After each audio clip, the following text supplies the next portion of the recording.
प्राकृतिक संपदा से समृद्ध छत्तीसगढ़ लंबे समय तक नक्सलियों का गढ़ रहा है। कुछ साल पहले तक छत्तीसगढ़ नक्सली हमलों के लिए सबसे ज्यादा चर्चा में रहा करता था। हालांकि अब तस्वीर काफी हद तक बदल गई है।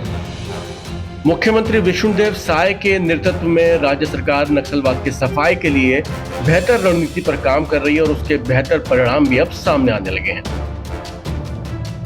इन परिणामों से उत्साहित सीएम साय का कहना है कि मार्च 2026 तक छत्तीसगढ़ नक्सलवाद से मुक्त हो जाएगा।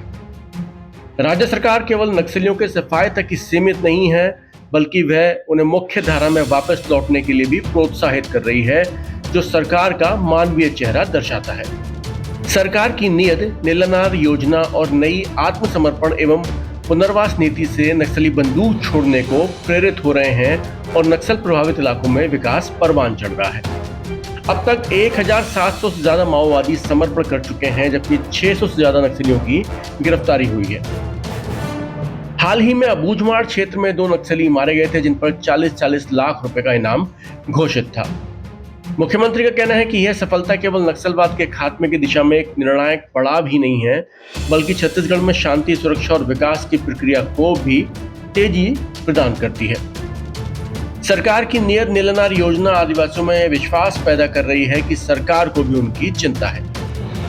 नियत नीलानार का अर्थ है आपका स्वच्छ गांव। यह शब्द छत्तीसगढ़ के बस्तर अंचल में बोली जाने वाली बोलियों से लिया गया है।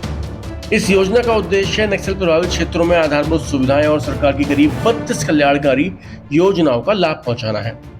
नक्सल प्रभावित क्षेत्रों में विकास से जहां सरकार विरोध, आक्रोश और नक्सलियों की हिमायत की आशंका को समाप्त कर रही है, वहीं अबूझमाड़ जैसी कार्रवाई से नक्सलियों में खौफ पैदा हो रहा है और सरकार की पुनर्वास नीति उन्हें बंदूक छोड़ने के लिए प्रेरित कर रही है।